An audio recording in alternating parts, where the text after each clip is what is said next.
Hello guys! Ngayon, kakaiba na naman ang recipe ang ating gagawin. Atin lang pagsamasamahin ang ating mga sangkap. Gumamit ako ng sibuyas, itlog, harina, tapos yung kalabasa, tapos yung nilagang kamote na hindi na makakain. Tapos, sasawagan ko siya ng malunggay para kakaiba. Diba? Tapos, ginadgad ko lang guys yung kalabasa. Tapos, hiniwa-hiwa ko lang yung dahon ng malunggay. Tapos, yung sibuyas. Tapos, ihahalo mo lang siya ng ganyan. Yan. Panoorin nyo lang. Tapos, para meron din kayong ideya. Tapos, yung nilagang kamote, inihalo ko na lang siya. Tapos, dinurog-durog ko lang siya ng maigi. Inihalo ko na rin yung ating itlog. Yan. Tapos, nilagyan ko na rin siya ng bechin. Tapos, asin. Yan. Pag sama-samahin mo lang siya sa isang lagayan, inihalo na rin natin siya ng, ihalo na rin natin yung harina ba? Enjoy watching guys! Panoorin nyo at meron kayong matututunang bagong recipe na kakaiba. Tapos paminta, nilagyan ko na rin siya ng konti ba? Para mas malasa yung ating gagawing, anong tawag dyan? Ewan ko. Basta kalabasa lang na pinagalo-halo ko lang siya ng ganyan. Tapos para mas crispy guys yung laman, inaluan ko siya ng breading mix na chicken. Yun.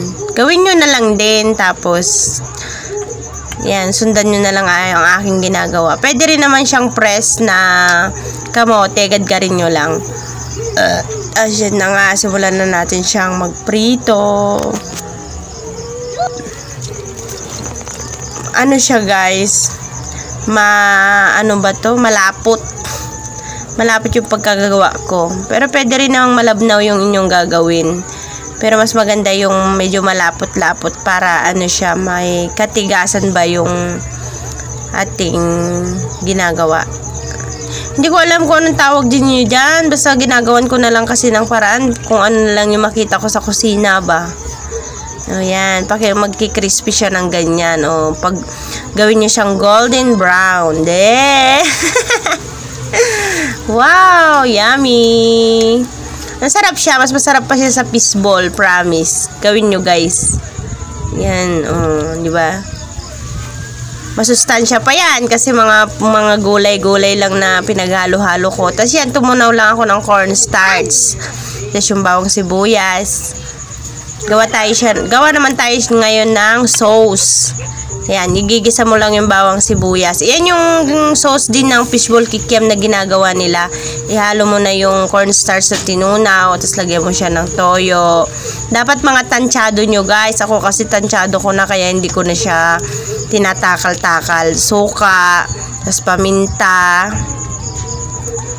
Yan, asin. Tapos asukal. Yan na rin yung, promise, yan na rin yung lasa nung ginagawa nilang sauce ng fishball kikiam na kinakain nyo sa street food. Yan.